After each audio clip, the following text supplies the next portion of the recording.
The views and opinions expressed on this podcast are not representative of the opinions and doctrine of Morris Community Church. We reserve the right to change our minds, and we reserve the right to be wrong.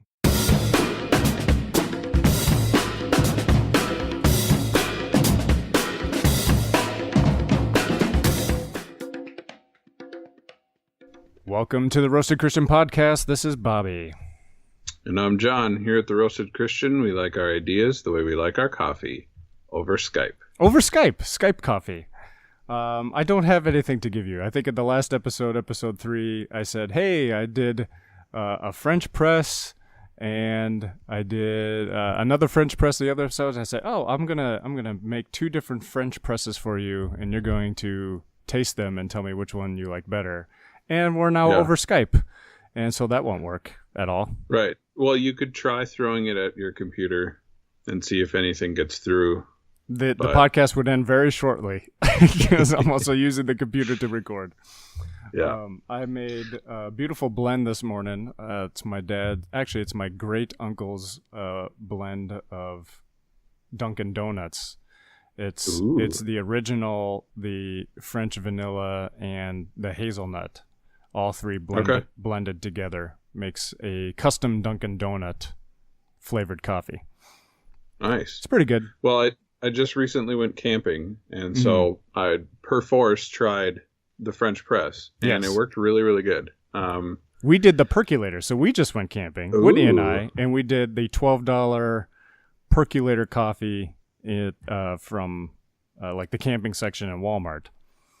So how does that one work? Okay. Like you boil it over the... Yeah, so what you do is, so it's got the little kind of, maybe the best word to use is chalice in the middle. Okay. That you put the grounds. First, you fill it up with water. You put the chalice in. You pour the grounds into the chalice, and then you heat the whole thing up. And the idea is when you kind of see the water turning coffee color, you're done. But with this model, it's basically impossible to see it until it boils over. Yeah. So it's gonna. As soon as I see it bubble, immediately take it off. And then I got pretty good coffee, pretty good camping coffee. I mean, it ain't the world's best press, but it works pretty good for camping. But I think I want to use like that Flex Seal stuff and spray paint, Flex Seal paint the handle. And maybe hopefully that'll reduce some of the heat transfer in the handle, so that way I won't burn my hand trying to take the thing off the pot. But right. Yeah, we borrow a really, really old school kind of percolator deal that goes over the fire from Mom and Dad, and it's just sketchy. So I just boil the water on that, and then I use the French press. Nice. And it turned out pretty good. It was creamy. There was definitely sludge on the bottom, but 90% of it was pretty dang awesome. Yeah, when Whitney and I use it at home, I'm digging the French press techniques, and I like the kind of just taking the few extra minutes. So kind of like in the season 1, I talked about how I changed how I shave, and it's going to the safety razor, and it's kind of like me time when I'm going to the shave, and it takes a little bit longer, but I like it a lot more. I think that's the same kind of nerd feeling I'm getting out of the French press. Is it takes a little bit longer, but I love the result in the end, and it kind of what would you say, like meets the nerd quota that I have for different things. So it meets the coffee nerd quota. Well, and it's about the experience a little more than just like, give me that coffee right now. Yeah. And you're willing to. I think that's what we should hopefully be encouraging other people when listening, is that you should try for more the experience of the coffee. Like I went to a shop, and I posted this on Instagram, the Contraband Coffee Shop in downtown San Francisco. And it was just a full experience. They did a pour over coffee. It was fantastic. Just tons of flavor. Just really smacked you in the mouth. Gabe got kind of like they're just like bland roast. I don't even know what you call it, but I think I got like a Libyan roast. It's called the bland roast, but I got some kind of Libyan roast or something like that. It was phenomenal. It was really, really good. Yeah. But yeah, it's the experience. You got to try to experience the. I don't think I'm going to quite get to the cat poop coffee. I don't know if I want to experience that experience. But how much? That's a lot. Yeah. And that's not an experience to pay for. That's like somebody tricking you. I don't know how people pay for that. That seems like, by the way, April Fools, this coffee was made with cat poop.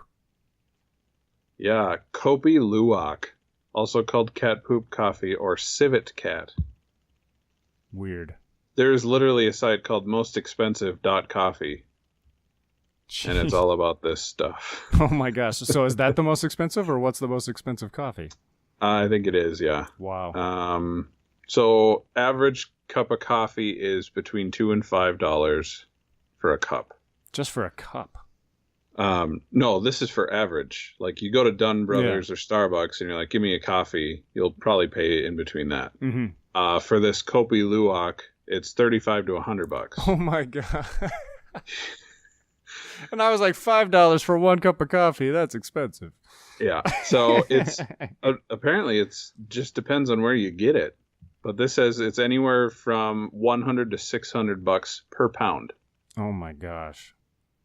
Is that like, so what's going to be the determining factor there? Is it the cat? Like the cat species? I would say at this point, they're probably up to breeding different genetic strains of civet cat to get the best kind of coffee pooped out. So literally, if you really want I don't know. Either way, it's ridiculous. Well, the one piece of so that maybe is your coffee fact for today. My coffee fact for today, I saw that there's a recent study. 2 different separate studies showed that coffee, and I love how they word these things, reduce the risk of death. Oh yeah. So taking completely on the side of this. What is the risk of death? The risk of death is 100% all the time. Like it's never going to change. So obviously they're trying to say like the risk of either early death or death by certain factors that then maybe could be eliminated because you're drinking X amount of coffee or whatever. Right. But first study of more than 500,000 people in 10 different European countries concluded that drinking coffee is associated with reduced risk of death from various causes. Meanwhile, a second study agreed with the first in finding a higher consumption of coffee was associated with lower risk of death in the case of those surveyed, even if the coffee is decaffeinated. So I thought that was, hey, we're doing the right thing. We're not only trying to show you about the life, Jesus, and get a life, but we're trying to save your life. Prolong your life with the coffees. And maybe cat poop coffee is just, that's actually... maybe the 9 lives saving a life. You're going to be, maybe there's a correlation there. Yeah, there you go. There we go. So do they have any idea what is particularly in coffee if it's not caffeine? That part it didn't quite say, I don't think. So I'll put the links in the description on our notes here. But no, they just kind of did a bulleted point of the study in this article. And so I think you could probably go deeper into the actual study from the BBC or something like that. So here's another little factoid about coffee. Go. And I don't know how true this is because it's a BuzzFeed article. No, it's 100% true. Don't knock fake news BuzzFeed. This says that in ancient Arab culture, there was only one way a woman could legally divorce: if her husband didn't provide enough coffee. In which culture? In ancient Arab culture.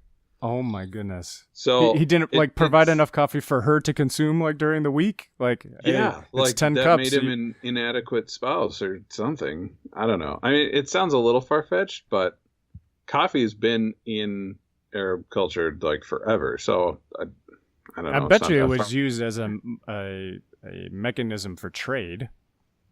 Yeah, probably. And it's possible that if you could not provide enough, essentially monetary value for the spouse to live and trade in the markets while you went to work, then this guy's not a provider. I'm out of here. Yeah, probably. Total speculation. So Roasted Christian speculation. The earliest version of the word coffee does come from Arabic, and it's kawat al-bun, or wine of the bean. Wine of the bean. So which leads you to go to, maybe we should be drinking more wine. Yeah, basically. If it's wow, this is like wine, but from something else, then wine's probably pretty good. Yeah. Okay. So I want to talk to you about something, John. Oh, okay. And us being both Star Wars / me more Star Trek nerd level, but I appreciate Star Wars at probably maybe the same level that you do. It's hard for me to tell which one I like better, but Sure. teleportation. Ooh, A staple of the Star Trek. yes. And Beam me up, now, Scotty. now we might have kind of like a staple of the human race. Like this is a real thing. Wait, what? Quantum teleportation. So this has actually been happening for a while. I didn't know that, but quantum teleportation is the idea that we can send information from one group of photons, and the state of those photons we can transport to another group of photons at an infinite distance away. And so we can infinite distance. an infinite distance away.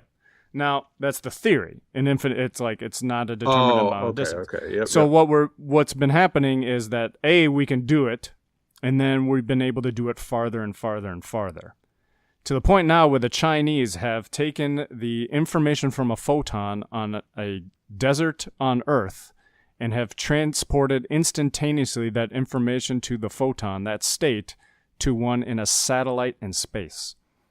Dude, 870 miles. Yeah. So, Crazy. and the other thing I learned is that in order for quantum teleportation to work, there's a principle called the no cloning principle. You need to destroy the photons on the initial side, right, in order to get the full, essentially mapping of information that photon contained, that then can be transported to the other photons on the other side. Dang. So this leads again to the kind of internet theories, and we'll put the links in the description, of the teleporter in Star Trek being the suicide box, which is that when you step into the teleporter, now let's say, for instance, God isn't real and you don't have a soul, and consciousness is actually something quantifiable, but we haven't just figured it out yet. If you were to step into a teleporter, and it dematerializes you, and it scans all of your atoms, and then reassembles all of those atoms in another location, infinite distance away. And the original set of information is destroyed in the process. Has to be destroyed in the process. Is it really you on the other side, or was the first you destroyed, and then the second you, was it the ship of Theseus? Philosophical debate about like a ship is traveling in water, and parts of the ship are breaking down, so you keep replacing each part of the ship, but as you're traveling, and then by the time you get to the other end, every piece of the ship has been. All right, so we had a little audio technical problem there, but so the ship of Theseus is. So by the time you got to the other end of wherever your destination was, and you replaced all the pieces of the ship along the journey, is it the same ship? So I replace everything as I go. Is it the same ship, John? So there's the different theories about that. Like, no, it's not the same ship, or it is. And then if people are like, yes, it is the same ship, it basically comes down to time. Like, well, what if the ship blew up and you replaced it along the way somehow with new pieces, but you called it the same thing? Is it the same thing? So your body is obviously, you don't have any of like the same atoms and cells that you had when you were born. You're completely different, but it's the same you. So what is the essence of you? So kind of the teleporter, suicide box theory. Let's assume you know what you know about everything. Would you enter a teleporter?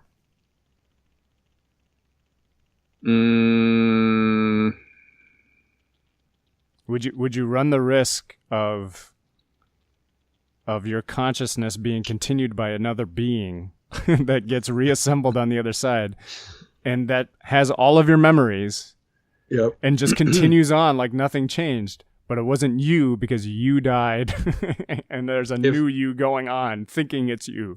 Right. If I had a guarantee that my consciousness would transfer, I don't think I would have a problem with it. Sure, but you know what you know that you know. Right. So do you enter? And nobody else, technically speaking, can prove that anybody else is conscious.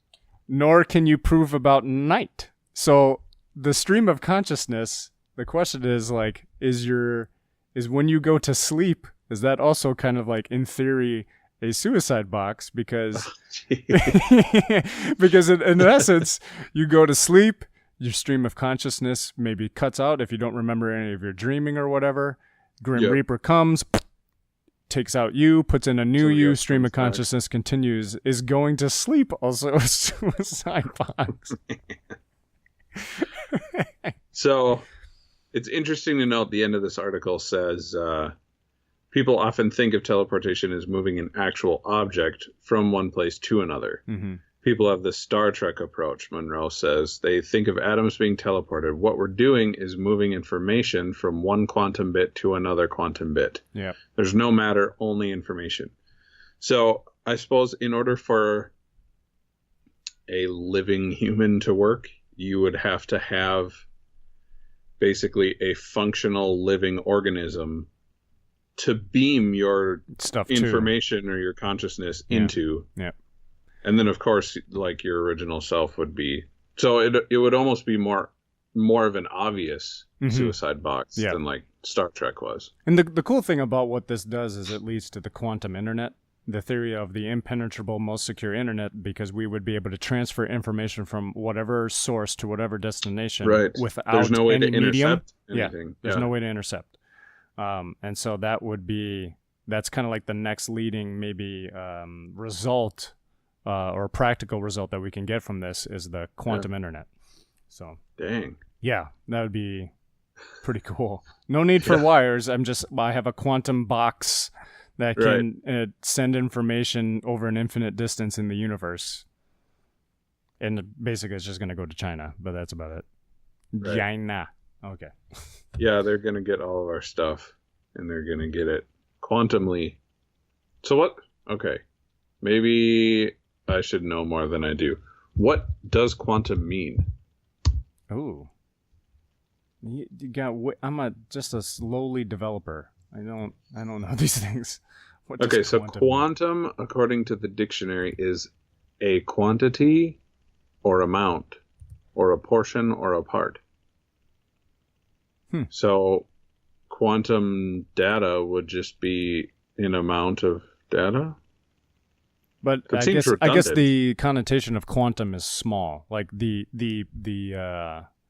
lowest denominator of amounts build up. Maybe. Sure. So like quantum physics is all about like quarks and stuff we can't even like, detect. Yep. All right. Cool. Well, leading into quantum theory has no relevance for this transition to our guests today. Cherish and Patrick Knudson. We're going to be chatting with them about women in ministry, and Cherish is going to be sharing with us kind of like her journey, and then they're going to talk a little bit about their marriage and just how their relationship works and defeating the stigmas of women in ministry and what that looks like for them. So if there's nothing else about quantumness, Nope. Let's get to our fresh roast.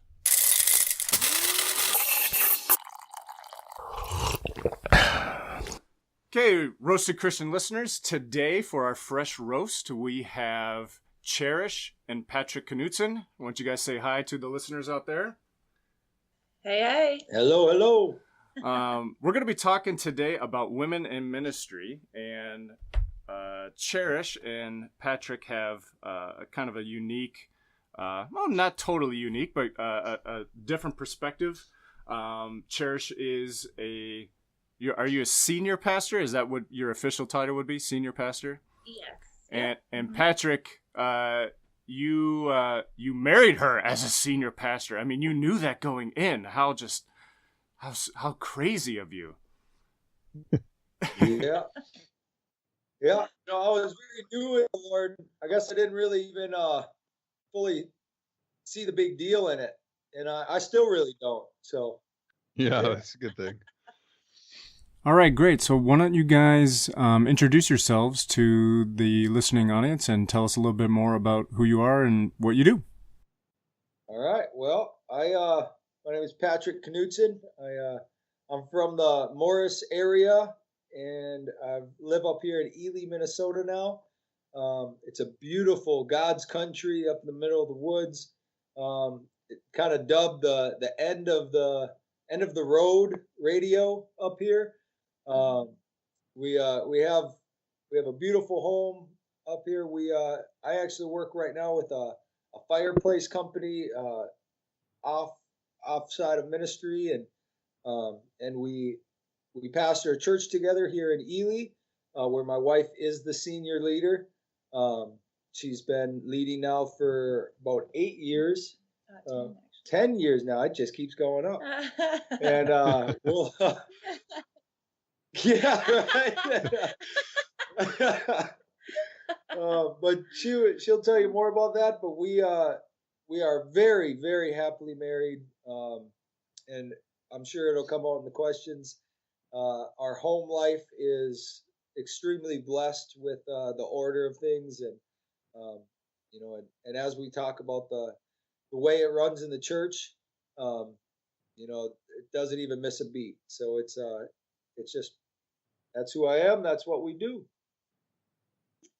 And I'm Cherish Knudson, and yeah, I grew up in a Christian family where my parents were always, or most of the time growing up, they just were acknowledged as leaders in the different churches that we ended up being at, because we moved around a little bit from state to state, city to city when I was younger a bit. And then eventually they started a church and became pastors themselves.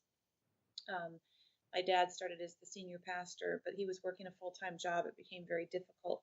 So then my mom kind of switched to the senior pastor leadership, and then they ended up moving to Canada.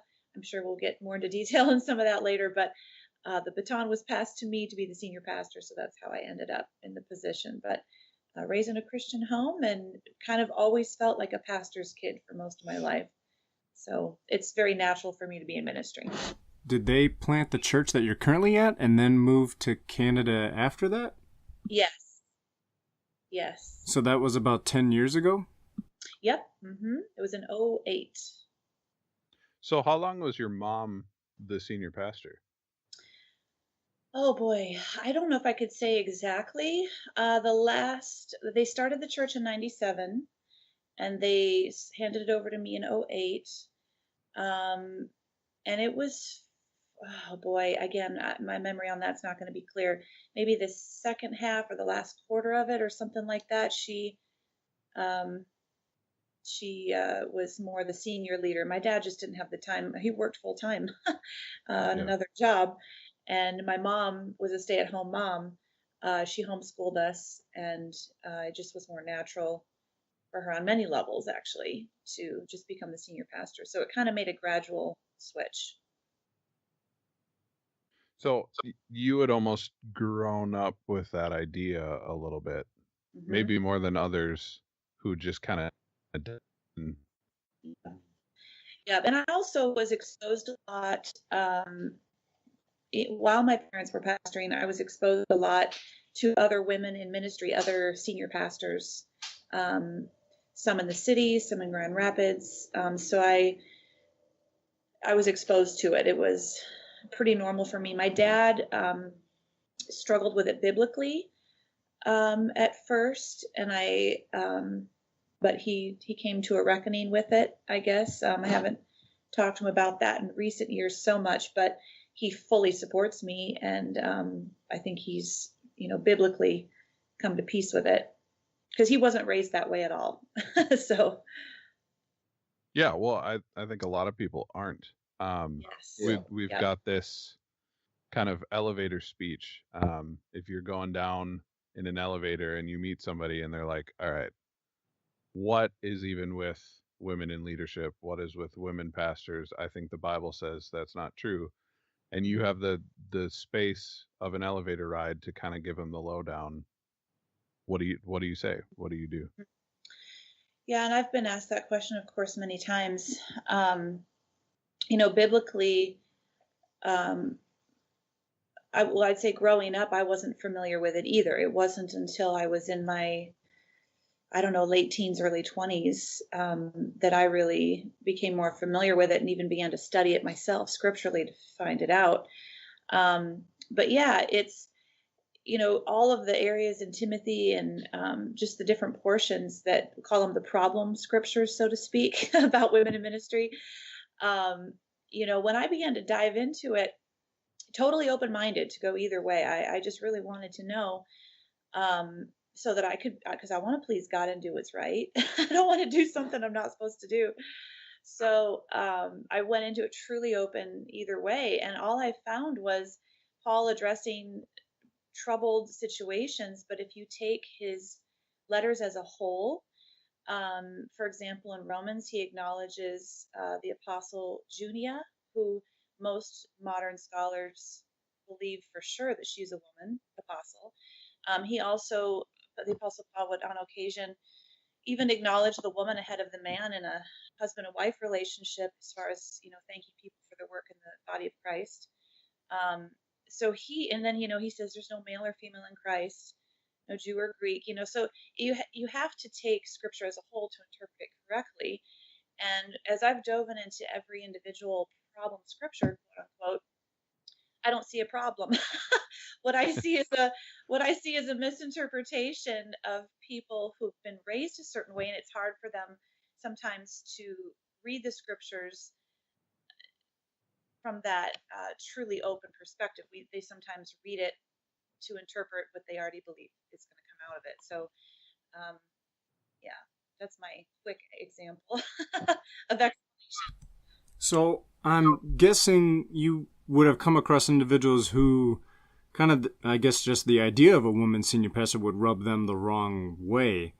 I guess there could be, tension there. What is it like even in a small town like Ely, Minnesota?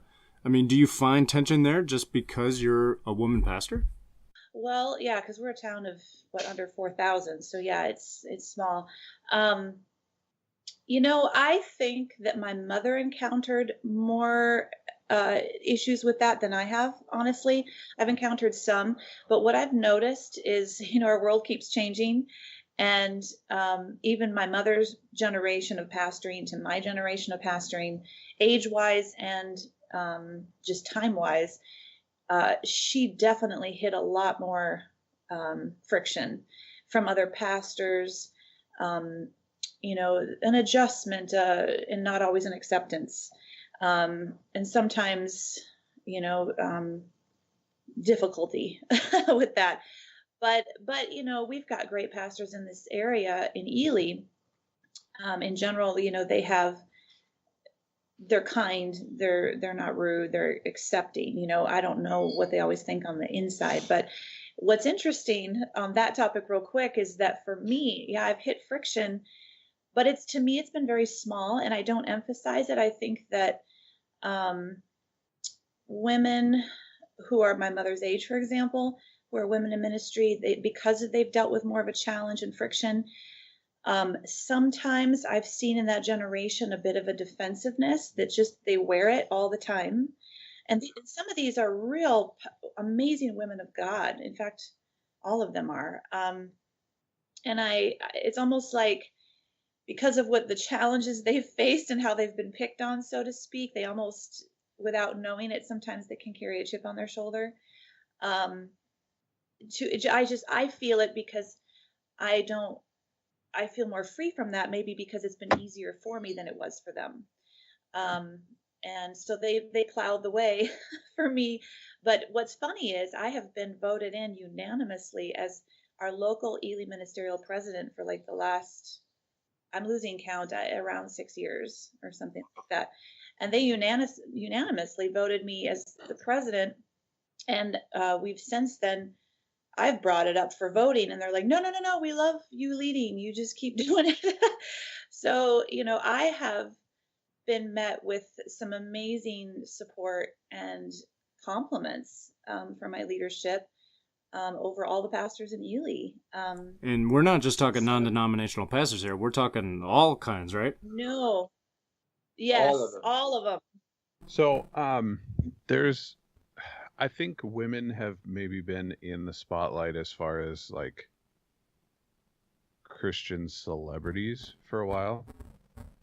You see like, gigantic ministries like Joyce Meyer or whatever.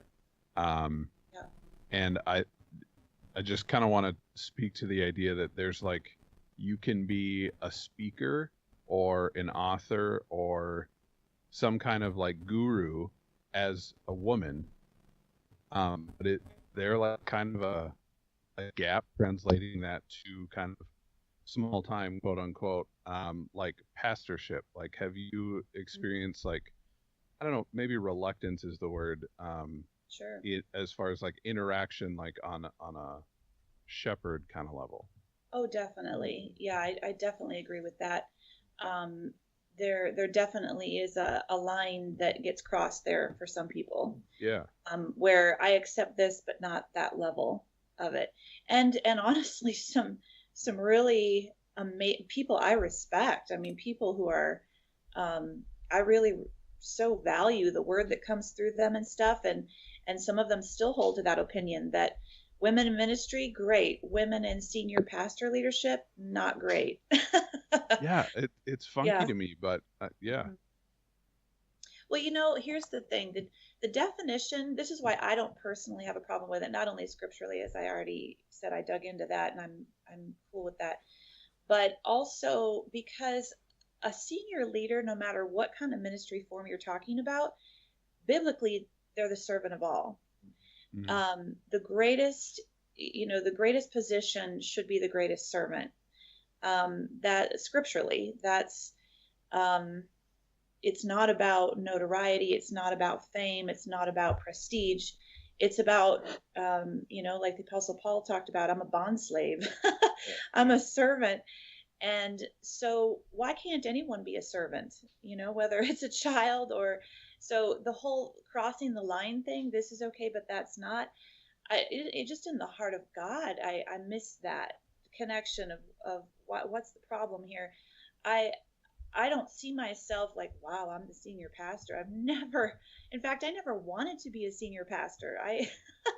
We might get to how that happened later, but um, I never desired it. In fact, I vowed I would never be a pastor because, and God has pulled me into things that He has set it up. It's a divine story. So, I think, all I've ever seen is it's a call to servitude and humility and giving up a lot. And Yeah. I wouldn't do that unless, God had called me to it, number one, but also, can't anyone be a great servant? That's all it is, really, to me.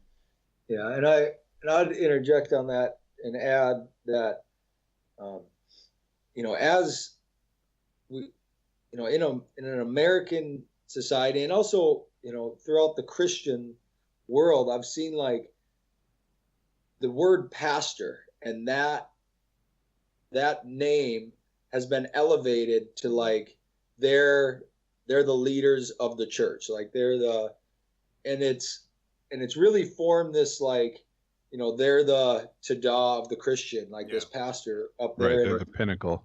yeah, they're the pinnacle. And it's like, well, I just don't see it like that. I don't agree with it like that. I mean, a pastor might be moving in a leadership role, like follow my example as I follow Christ. Like that's solid. That's Yeah. good.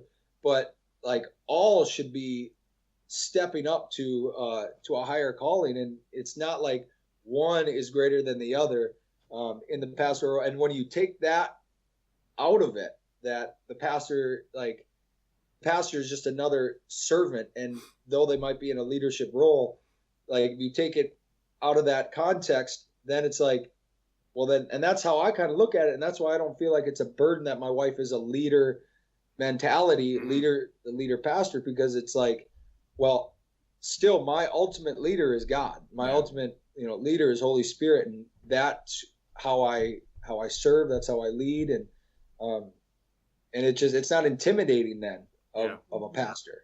So I serve in the home with the same mentality I serve in the church. It's all humility and giving up, Good. Yeah. So how has things changed? You said like you have faced certain difficulties of people acknowledging you at a shepherd type level. Has anything changed since you've been married? Regarding that specifically? Yeah.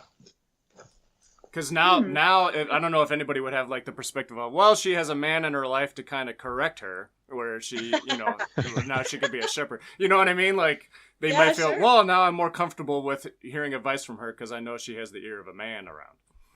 Yeah. That's interesting. I guess, it's very, very likely, just with human nature, that somebody's thought that and responded accordingly. I don't know that I have noticed it so much. If again, because I'm just so not focused on the women and men. I don't even, when I'm ministering, I'm just like, I'm Christ representing. Yeah. I don't go around thinking about what sex or what body I'm in.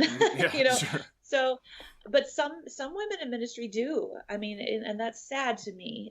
To whatever degree they do that, it surprises me whenever somebody, and it surprises me. I don't mean in a negative way, but it surprises me because I'm not thinking about it ever when someone approaches me and brings up anything regarding having a problem with me, because I'm like, oh, I'm sorry. I forgot about that. I forgot that you might have an issue with me being a woman. There. Okay. I'm sorry that you have trouble with that. Well, I just want to bless you, and God, praise God. Yeah. Be sure. free. I don't. It's not ever on my radar unless somebody brings it, because I'm just free from it. Yeah, that's good. So if things have changed, which again, it's not enough awareness in my everyday life for me to go, wow, I'm really noticing a change here. I just haven't enough. Sure. So tell us a little bit of your actual path to becoming a pastor. You kind of alluded to, like, you were against it and you're like, this is never going to happen. So like, what did God press on you to say, no, this is actually where I've called you to be? Yeah. Well, my parents were pastoring, like I said, and I felt very much like a pastor's kid. I saw what happened, the difficulty, the sacrifice that a real pastor with a real pastor's heart, I'll say, goes through. That there's a lot of giving up, there's a lot of hardship, there's just so much that people who have never been in that place, they don't understand how intense it can be. Yeah. Until you've been in those shoes. And I, as a pastor's kid, I mean, I saw it and I was like, that's the last thing I'd want to do is be a pastor. Well, the scene with my parents, went through, and theirs wasn't horrible. It was average, probably, but, so what happened, I went off to Bible school. I do have a 2-year Bible degree from Northwestern Bible College, which matters to some people. Mm-hmm. So I've thrown that out there to those who feel like they need to hear it, but, I've done other Bible courses too, but none accredited other than that one. But,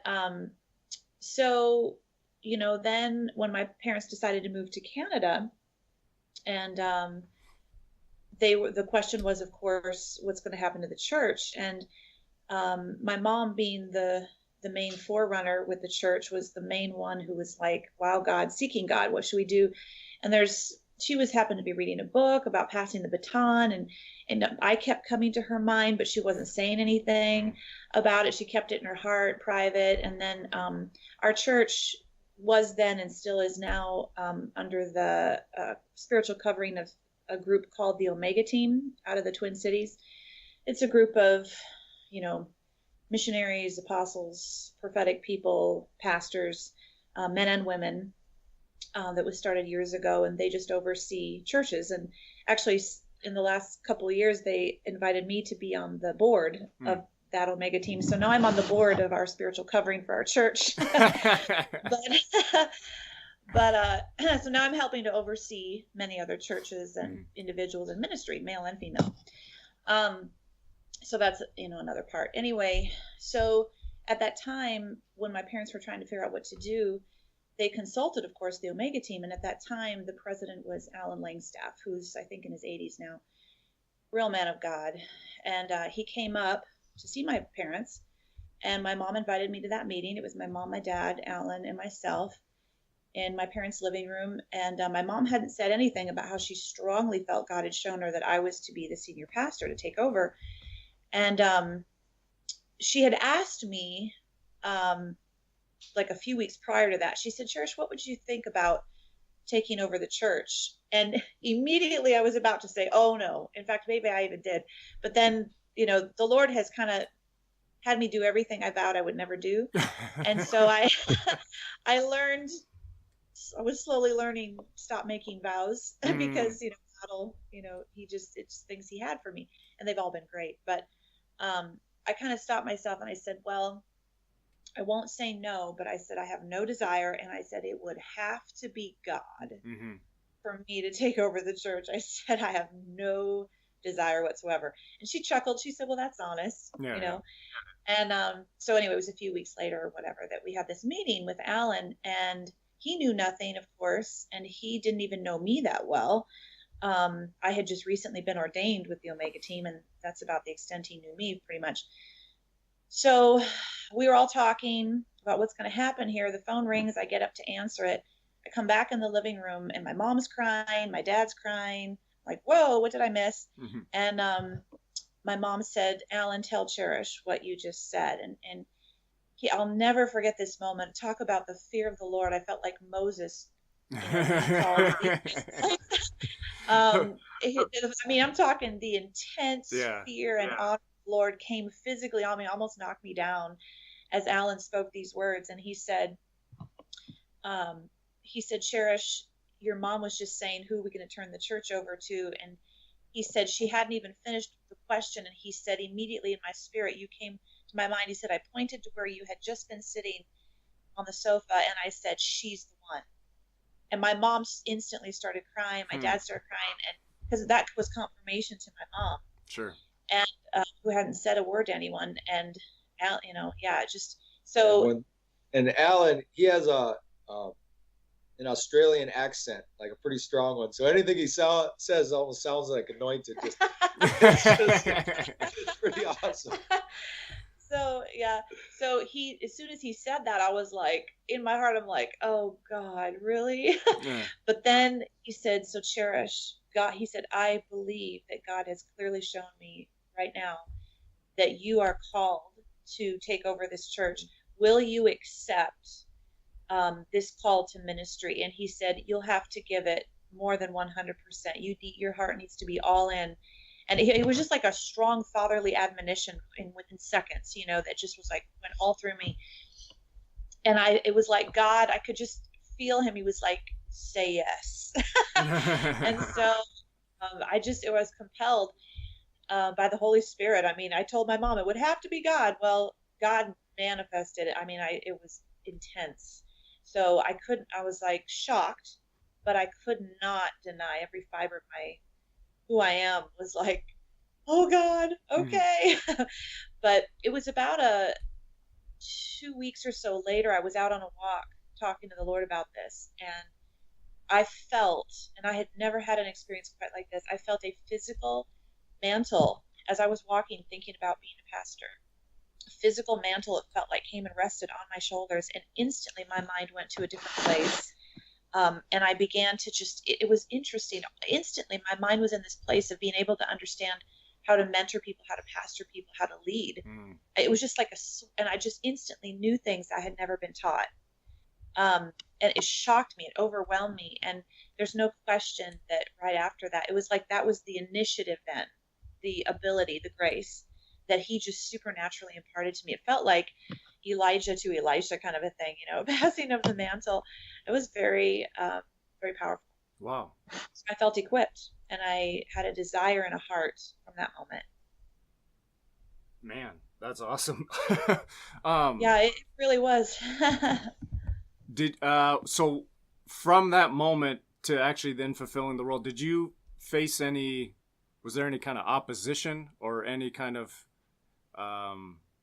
just people within the church kind of saying, well, is this just passing it down to the kids? Was there really any vetting of other leaders? Were there any like offended dude elders or something like that in the church? Or like, come on, where's my turn? Or Sure. There was not an ounce of that. And I have to just give a lot of credit to the people, because the people that God had brought that were part of not Oasis. It was called Lord of the Harvest at that time. I changed the name by God's leading to Oasis later. But the people that were part of the church at that time were just golden. They knew the Spirit of God. They wanted the Spirit of God. And I don't even remember that Mom, I'm sure, told them the Alan Langstaff story, of how this was God's choice, which really brought peace to the people and confidence.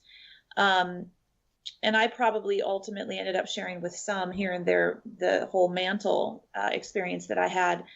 But from the get-go, I felt nothing but 100% support, and they were amazing. So no, within the church, it was smooth as silk.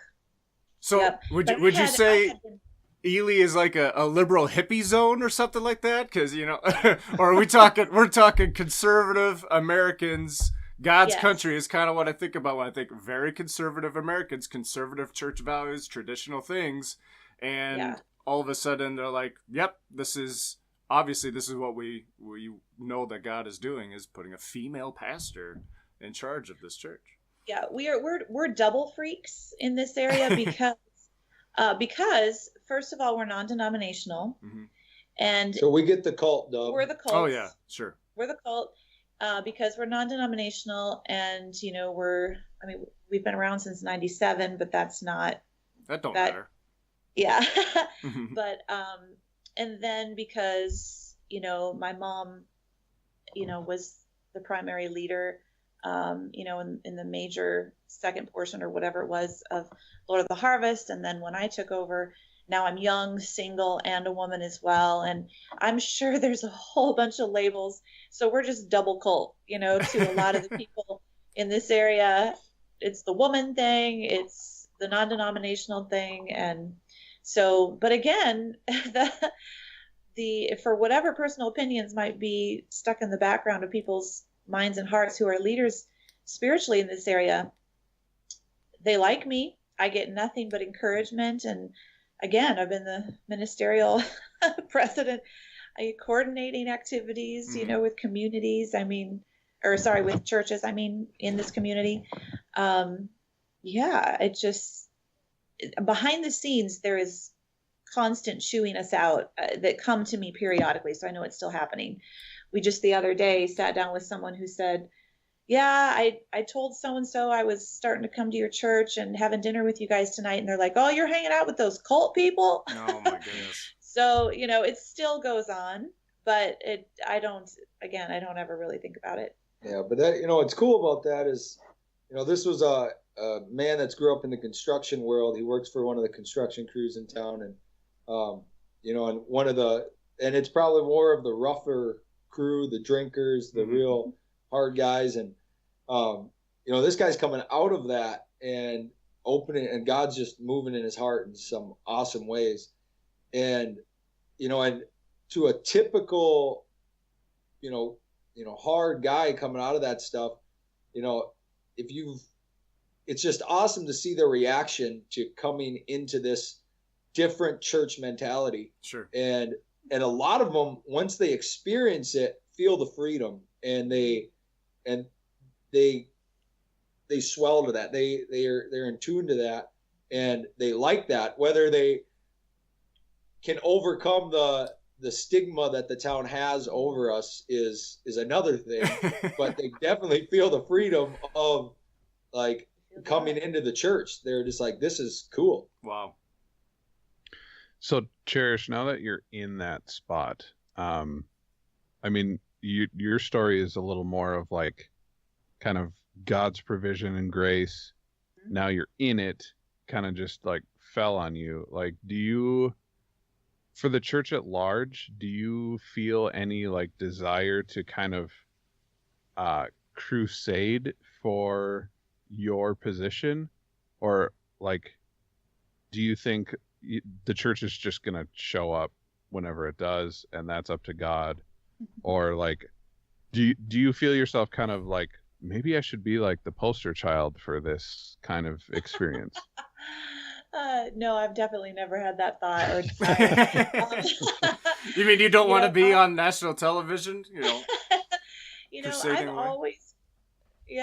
always been just how would I say, just a humble mindset, I guess, where I have been like, I just want to shine with God. I just want to love people. I just want to get married, have a family. I've just always been, really low key on things, and so never had these huge aspirations or ever felt like I've never been the kind of person, I'll put it this way, that is out to change people's minds on anything. That's just not me. God maybe puts that in some people for certain callings and things, but I Cough, just cough, this shine. podcast, cough, cough. Let's say that again. Cough, cough, this podcast, cough, cough. Yeah, I just, God has opened so many big doors for me, and I just walk through them when He opens them, and that continues to happen. He has led me into a number of situations and connections with that could be very difficult as a woman in ministry. And I love to go into those, not because I'm crusading or even have anything close to that mentality at all. Like I said, it's not me naturally. But as He opens the doors, I'm more than happy to go and say whatever He has me to say, forgetting I'm a woman, forgetting my age, forgetting all those things, and just shining with whatever message and whoever God's called me to speak to in that moment. And I've had great response most of the time. In fact, I've had people just kind of marvel and be like, wow, God really uses you. Yeah. So it's like you're keeping it simple for them and keeping it easy instead of complicating the issue even more and battling where people want to battle. You're changing the battleground to something else and just showing what freedom actually looks like for someone. Yeah, amen, brother. That's it. If they want to think what they want to think, I just love them the same as if they're thinking something else. It doesn't bother me. I don't need to change their mind. That's God's business.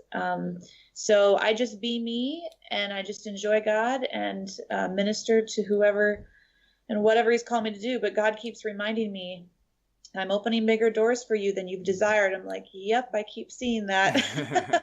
So it's a God thing. I don't try to do it all.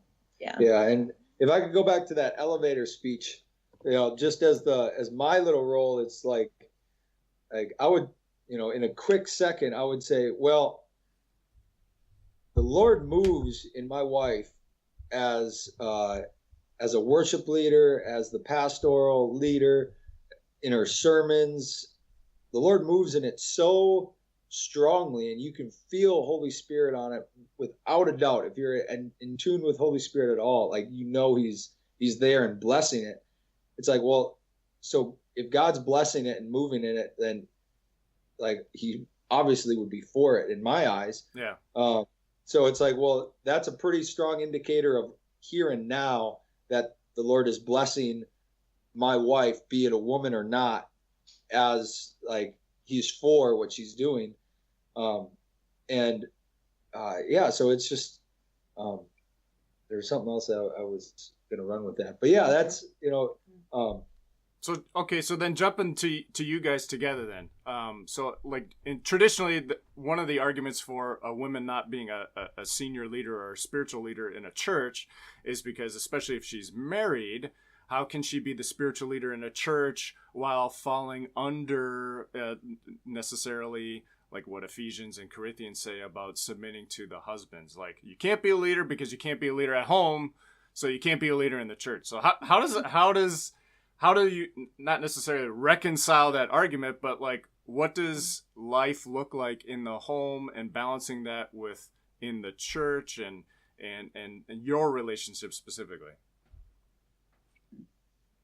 Well, from the get-go of getting married for me, I don't think my mentality made any kind of well, I shouldn't say any kind.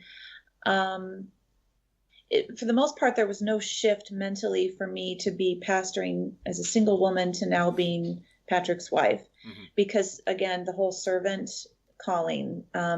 I serve in the church and I serve my husband at home. I've never had a problem with, those. In fact, I love Ephesians, and what it says that a wife is to do and to be for her husband. And my mom was a great example of that as well. And so it was easy to follow too because of that. And you guys got married, 2 years ago? 2 years ago. 2 years ago. Okay. Yep. Yeah, the to be honest, the only transitional mental thing that I needed to do when I got married that I remember, is I was used to, as the senior pastor, as a single woman, just making decisions, consulting my assistant pastor, um, on things, and then just moving forward. And some things, you don't even do that. You just make the decision depending what it is. And then getting married, I had to go, oh, I need to check with Patrick before I make this, before I invite this guest speaker that I feel we should have right now, or, just things like that. And so that was the only mental adjustment that's taken a little bit of practice for me to remember. I want to consult Patrick on this. He's an associate pastor, officially in the church, but I see it, we're a team. Yeah. So even though I'm spearheading everything that happens in the church, I see us as co-leading in my mind, because we're one. Yeah. So I don't, that's not a troublesome thing for me. The only thing was just the technical bit of it, to go, oh yeah, I didn't check with Patrick on this, and I'd like his input, and he should have input on this. So other than that, we're a team in the home. We don't really, we're one in Christ, one in marriage. And have you had any conflict though? Like, so you Cherish, you want to make this one decision and you think it's the right thing, and Patrick's in the background, maybe in the church official meetings he's quiet. Then you get home and Patrick's like, I don't think this was right.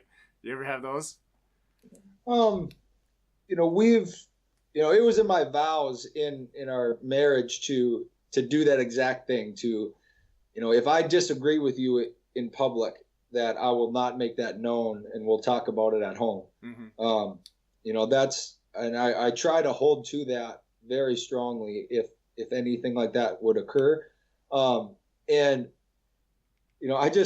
believe we live such a selfless life that it's, any strong, desires are first sifted through that, and they're met with, in our conversations, with a lot of humility and a lot of like, well, this is just, maybe what I see, so it's not like I want it like this, and like this is an issue that we got to work through, and that has honestly been a blessing, and that's resulted in, we haven't fought in 2 years, not even like close. There was only one little time outside of decisions like that where, I just came home from a rough day of work and I was just tired, and my flesh, like, just, I was just quick in a conversation, and that was so loud and so just outside of what our home is like, that like I had to repent like right away, because it didn't feel right. It didn't fit into our home. But other than that, there's been no decisions that have caused rifts or conflicts. And I truly dub it to that it's a selfless mentality. It's about living for Christ, and the flesh has no regard. We kill the flesh. And and it's living for Christ and what is his will in the situation. And if you're living like that, I mean, it really sets you up to not have conflicts. And that's just, it's a blessing in this home that we live like that. And we take everything into that filter, into that context. And we try to live like that, so that stops my opinion is this. Yeah. And I want my opinion to go right. And because I think it is right. It's like, well, you get to lay that down, and it brings freedom. We have incredible ease and unity throughout our entire relationship, ministry and at home. And if I have a suggestion of like, oh, what would you think about this or whatever, I won't do it. If he's like, I don't know, then I'll wait. I won't charge ahead. I won't say, well, I'm the senior leader. I'm deciding, Sure. I don't do that ever. If he has any kind of hesitancy, I wait, and I don't do whatever it is I'm thinking to do, because I honor him. And so that's my approach. And to go further than that, there may have been some some situations where, I like we maybe had a different opinion and like something went ahead and like we went through with it anyways. But here's the thing, love takes no record of wrong. So like, even if it didn't go as we both wanted it to, well, that's in the past. And it's not even like, I'm going to learn from that. Now you got one. Now I got to go my direction the next time. It's like, I mean, that's not even that's like childish to me. It's like, that doesn't even work. So that, every day is a new day. Every situation is a new situation. And if you're going at it with a Christ-like heart, I mean, you're taking no record of wrong. And the biggest one for me that just stands out is that, I'm not seeking my own way. I'm not demanding my own way. And I mean, the more that I've lived that and sought that in my own life, especially in marriage, not even just in the church, but in our marriage, I mean, it has opened my eyes to so much, and it has stopped so much frustration or opinions that would ultimately become a fight. And it's been awesome. And all those things, anything that I would have felt, I don't even remember them because I haven't been keeping any record of anything. So it's like, it's just a win-win. That's good. I got another question, unless you got one, John. No, I'm good. You go for it. Okay, so maybe to wrap it up a little bit is, Cherish, what would you tell other women who want to be a leader in the church, but are essentially either their church structure doesn't allow that, or they're facing other opposition from people within the church, or outside forces, what have it be? How would you encourage a woman? What would you say to a woman who feels like their calling is to be a leader in the church, even a senior pastor, let's say, but there's opposition? Well, again, we're to take on the mindset that Christ had, and he just, in Philippians, he humbled himself to be born of a woman, and then humbled himself still further and went to the cross. And I am convinced, not just from how God has worked with me, but ultimately just because I believe it's how God is in his nature and who he wants us to be, is not self-promoting. And so I always tell people, whoever it is, a woman, in the question that you've got, or just anybody, male or female, young or old, don't make a way for yourself. Let God make a way, because your gift will make room for you.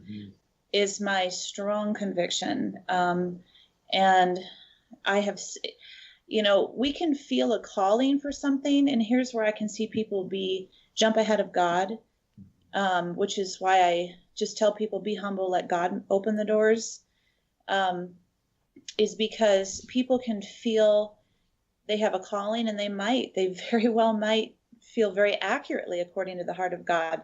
Yes, I know I'm called to do this. I can feel it. I know it. God's confirmed it.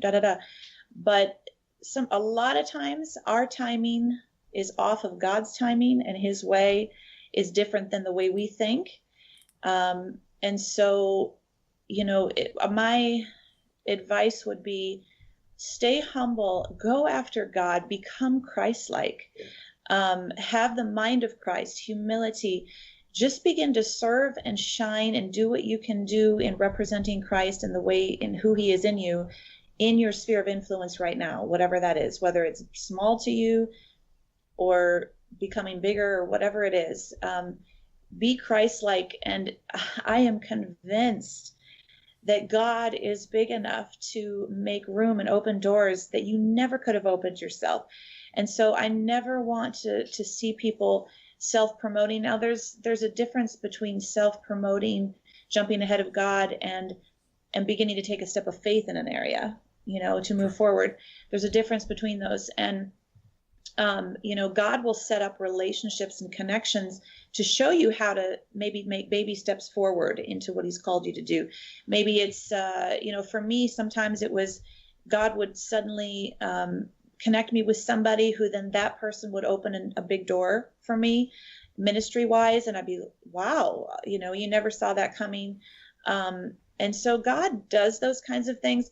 If you're in a church that strongly is against women in ministry, and you're a woman that is just overflowing in your gifts and heart and all of that, ask the Lord if you're in the right church. Ask the Lord if you're in the right ministry.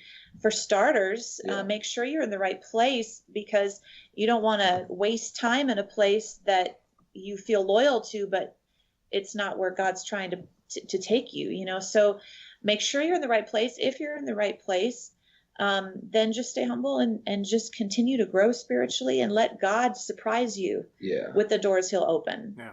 Awesome. Wow. I was totally blessed by this, guys. Thank you so much for hopping on with us and talking to. We're totally going to use this to crusade on your behalf. We didn't let you know this actually isn't a podcast. This has been broadcast live on YouTube, and there's like 50,000 viewers all around the world watching. No, just kidding. No, but thank you guys again so much for joining us and being a part of this and sharing your story, how God has called you to lead his church and to advance his kingdom. So we really appreciate you guys joining us today. So thank you. Amen. Thank you for the opportunity. All To right. God be all the glory. Yes, you guys have a good breakfast. We'll see you guys later. Thank you. All right. Take care. Thanks, guys. Bye, guys. All right, bye. Bye. Bye-bye. See you, John. See you, Bobby. See ya. See you guys.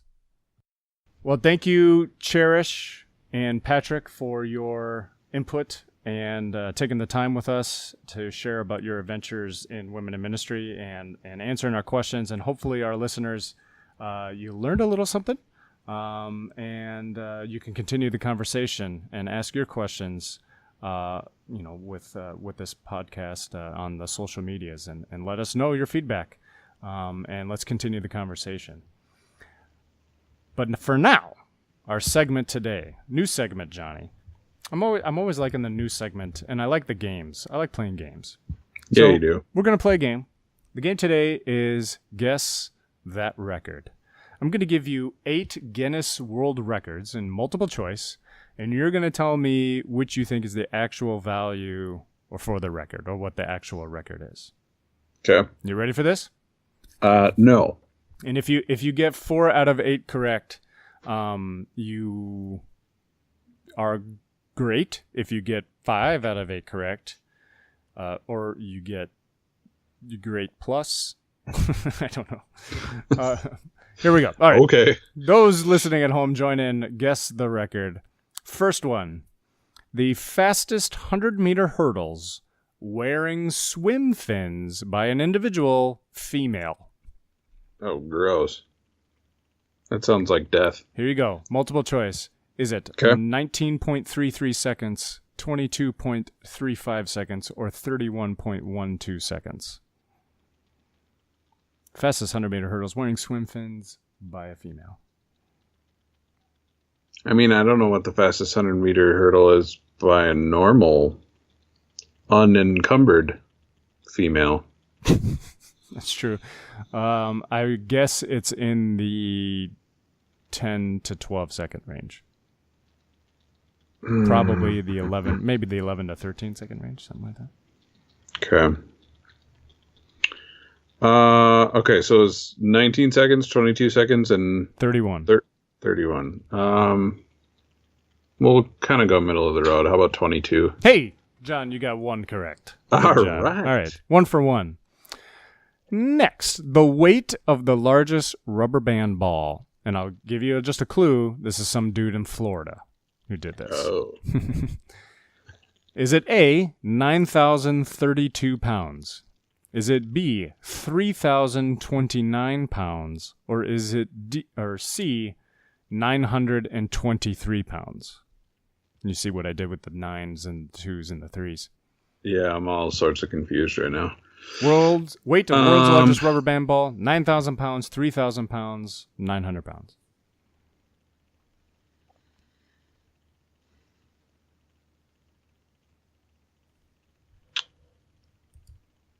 Man. 900 pounds. Sorry, Johnny, that's incorrect. 9,032 Oh my pounds goodness. is the weight of the That's world's largest insane. rubber band ball. All right. How about this?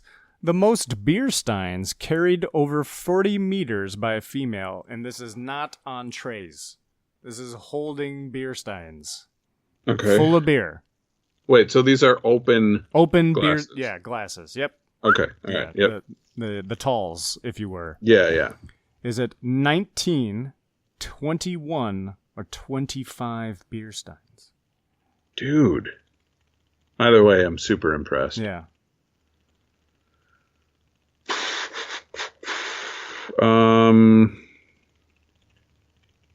I mean, I can't even imagine how you'd get more than like 5 carried. So exactly. we'll go with 21. Ooh, sorry, it's 19. 19 Bummer. beer steins. Okay. The longest time spent in direct full body contact with ice. Here you go. 33 minutes, 58 seconds. 6 hours, 12 minutes, 42 seconds, or 1 hour, 42 minutes, and 22 seconds. Half an hour, 6 hours, or 1 hour. I mean, I could see 6 hours happening if they were like unconscious or something. I guess that's one way to break a record.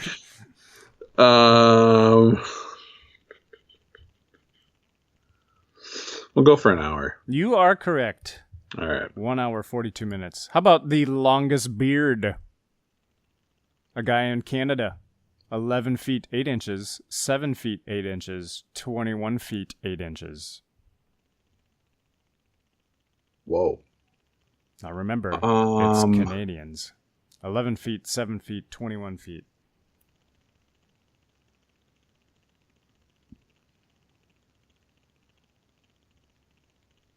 Man, it's the world record, so It's the world record.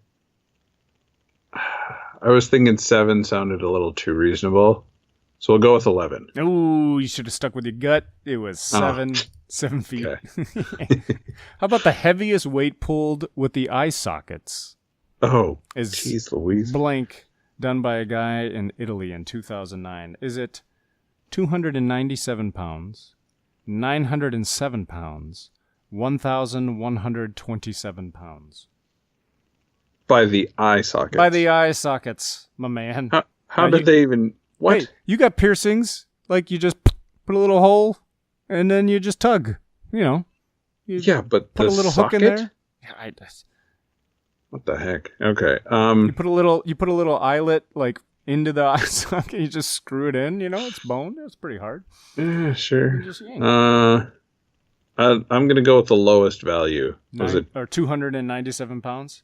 Yeah. Yep, that's incorrect. 907 pounds. Oh my goodness. 907 pounds with your eye sockets.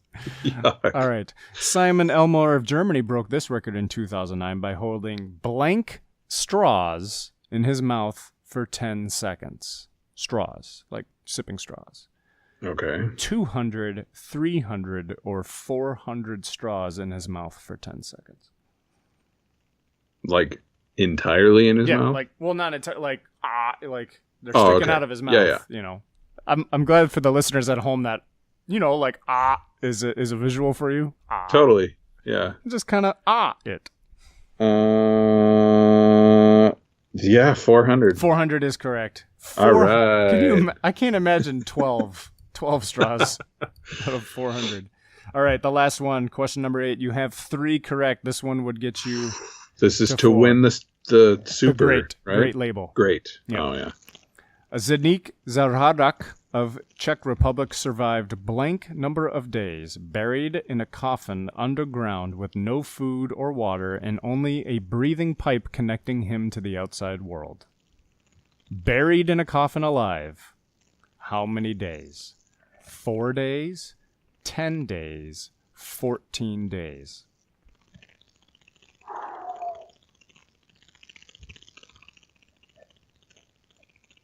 I mean, I know all that stuff about, like, needing water and junk. But 4, 10, or 14? Yep. Jeez.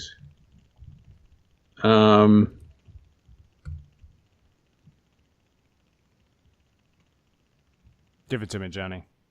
Man. 10? 10 is correct. You got All right. the great label. 10 days buried alive. That's insane. That's crazy. Their previous record was 4 days. Okay. Oof. So Yeah, either way, that sounds like hell. torture. Yeah. Yeah, I don't know how you do that. I Hopefully think there's not I'd rather video of that, pull- like GoPro video that he has to like change man. out all the time. Oh my gosh. Yeah. All right. What do Well, you, so he must have been hanging out in all of his yeah, excrement his stuff. He had for to have been hanging out in the stuff. a week and a half. Maybe he fasted beforehand, so he didn't have much stuff.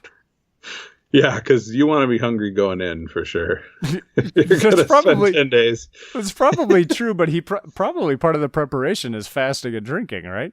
Not drinking. You got to prep for this. It's not like one day you wake up, you go, honey, instead of going to work today, I'm going to bury myself alive and see how long I go.